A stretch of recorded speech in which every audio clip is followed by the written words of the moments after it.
So Bhubharati, so మీ అందరూ తెలుసు ధరణి స్థానంలో భూభారతిని తీసుకొచ్చారు. భూభారతిలో ఏం జరుగుతుందో కూడా చూసినాం. ఎప్పటికప్పుడు భూభారతికి సంబంధించిన అప్డేట్స్ కూడా ఇచ్చుకుంటూ వచ్చినాం. మన సాదా బైనామాలకు సంబంధించిన అప్డేట్ కూడా రెగ్యులర్ ఇస్తూనే ఉన్నాం. అసైన్డ్ భూములకు సంబంధించిన అప్డేట్స్ ఇస్తున్నాం. సో నిన్న సాదా బైనామాలకు సంబంధించి చేస్తుంటే అన్న అసైన్డ్ భూముల గురించి కూడా మాట్లాడారు. సో అసైన్డ్ భూముల గురించి కొంత సమాచారం తెప్పించుకున్న తర్వాత అసైన్డ్ భూములకు సంబంధించిన అంశం కూడా మాట్లాడతా. ఈ లోపల భూభారతికి సంబంధించి ఒక అప్డేట్స్ వచ్చినాయి, అవి చూద్దాం. ఇంతలోపు సాదా బైనామా మీకు తెలుసు, ఇవాళ రేపట్లో 2-3 రోజుల మార్గదర్శకాలు రావచ్చు. ఏంది అమ్మిన వ్యక్తి అఫిడవిట్ ఇవ్వాలి అనే ఏదైతే రూల్ ఉందో దానివల్ల సాదా బైనామాలు సాల్వ్ అవుతలేవు అని చెప్పేసి మనం చెప్పుకున్నాం కదా. అది సిసిఎల్ఏ దృష్టికి పోయింది. సిసిఎల్ఏ వాళ్ళు ఒక 2-3 రోజుల మార్గదర్శకాలు ఇస్తారు అన్నట్టుగా నిన్న వార్త అనేది వచ్చింది. సో అఫిడవిట్ అనేది కంపల్సరీ కాదు అని చెప్పేసి అయితే న్యాయ నిపుణులతోటి అడ్వకేట్ జనరల్ తోటి అయితే డిస్కషన్ చేసిన తర్వాత ఆ నిర్ణయం తీసుకున్నారని తెలుస్తుంది. మరి అది ఎప్పుడు అమలుకి వస్తుందో చూడాలి. దాదాపుగా 9 లక్షల అప్లికేషన్లకు 4 లక్షల అప్లికేషన్లు రిజెక్ట్ చేశారు.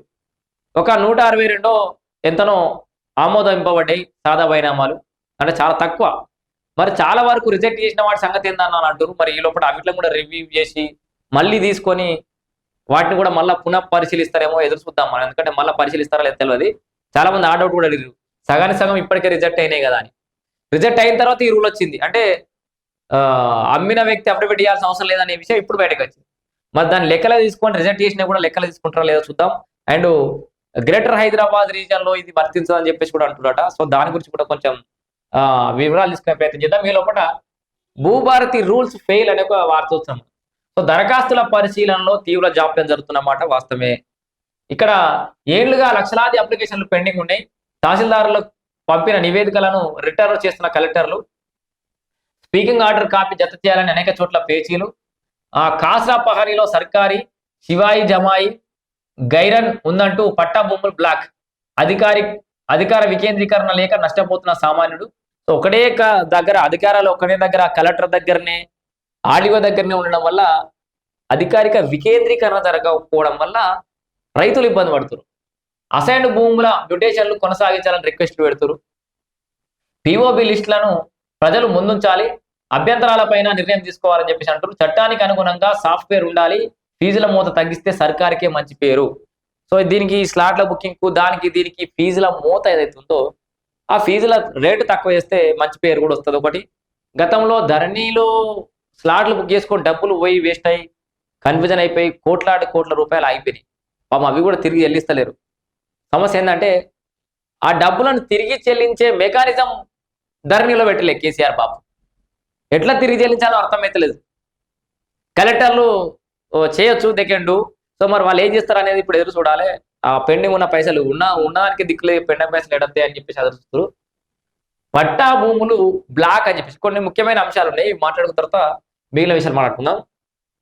అయితే ఈ భూభారతిలో ల్యాండ్ క్లాసిఫికేషన్ ను నిర్ధారించేందుకు కాస్రా పహాని సేత్వార్గా తీసుకోవడం వల్ల లక్షలాది మంది రైతులు ఇబ్బంది పడుతున్నారు.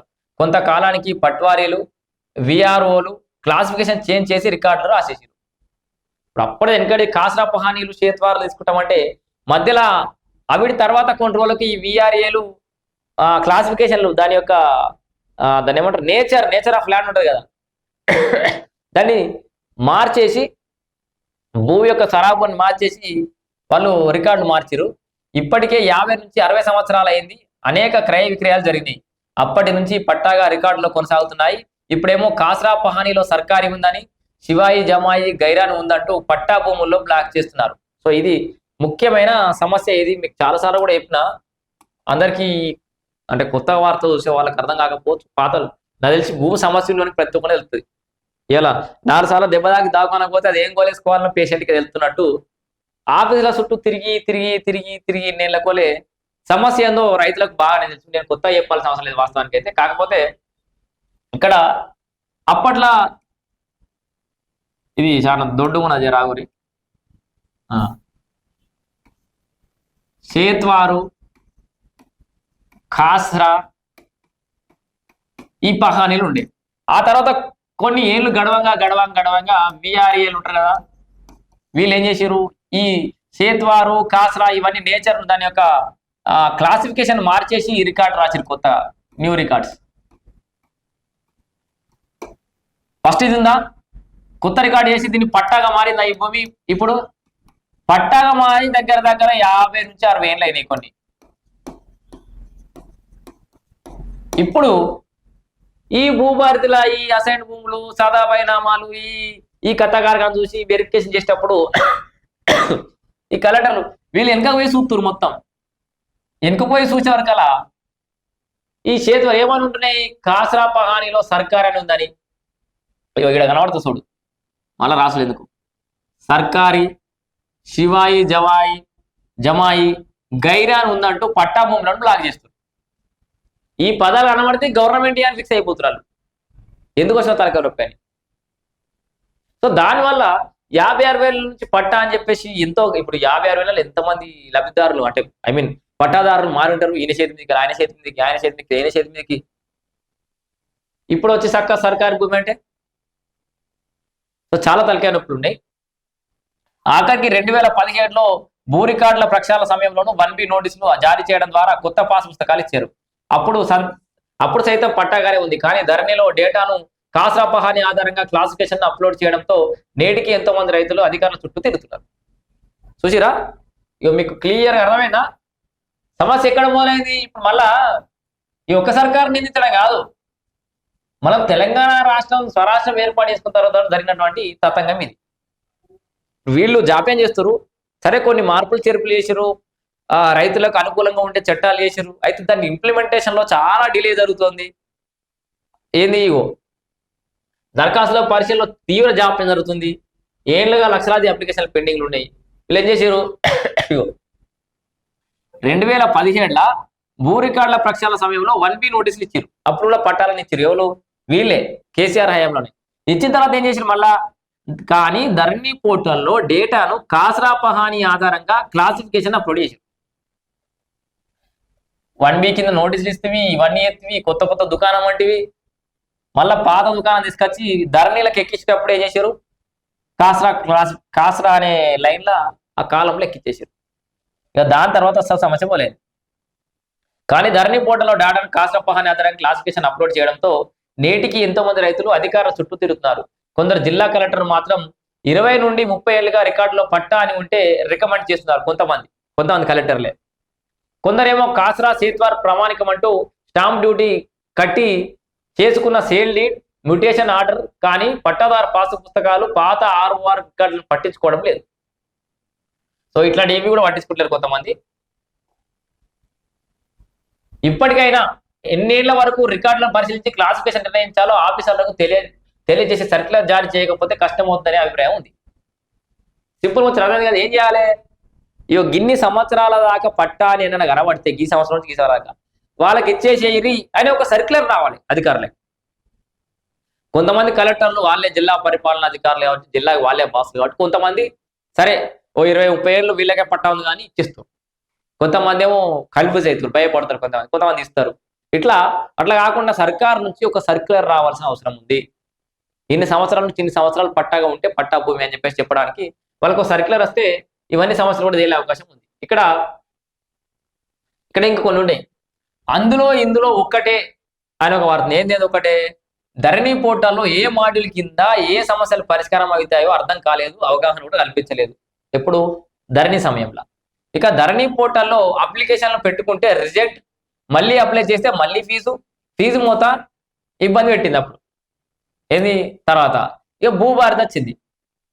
భూభారతి వచ్చినాక ఏమైంది, భూభారతిలో మాన్యువల్ కూడా అప్లికేషన్లు ఇవ్వచ్చు అని పెట్టింది. ఇగో భూభారతిలో మాన్యువల్ గాను దరఖాస్తులు తీసుకోవాలని ఉంది, కానీ అధికారులు ససేమిరా అంటున్నారు. దానికి సంబంధించిన సాఫ్ట్వేర్ సొల్యూషన్స్ అందించడంలో జాప్యం జరుగుతుంది. బాధితుడు దరఖాస్తును చేసుకుంటే మళ్ళా కేవైసీ చేసేదాకా అధికారికి చేరదు. దరఖాస్తును బట్టి రైతులు పిలిచి కేవైసీ చేయమని మీ సేవా కేంద్రానికి పంపాల్సి వస్తుంది. దీంతో ధరణి మాదిరిగానే ఫీజుల వడ్డన అనేది కొనసాగుతున్నది. మీ సేవ కట్టాలి, స్లాట్ కట్టాలి. అయితే ఏదైనా సర్వే నంబర్లో 2 రకాల సమస్యలు ఉంటే, ఒకవేళ ఏదైనా సర్వే నంబర్లో ఒకటి సర్వే నంబర్లో 2 రకాల సమస్యలు ఉంటే ఒకటి పరిష్కరించుకున్న తర్వాతనే మరో దానికి అప్లై చేయాలి. అంతే కదా, అంటే ఒకటి పరిష్కరించుకునేందుకు కొన్ని నెలలు తిరగాలి, అది పరిష్కారమైన తర్వాత మళ్ళీ మరో సమస్య కోసం మళ్ళీ అప్లై చేయాలి. మళ్ళీ ఏకకాలంలో ఒకటే భూమి వేర్వేరు సమస్యలు ఉంటే అప్లై సొల్యూషన్ కు మార్గాలు లేవు. ఇప్పటికీ ఇలాగే కొనసాగుతుండడాన్ని అధికారులు గుర్తించిన ప్రత్యామ్నాయ మార్గాలు అన్వేషించడం అనేది లేదు.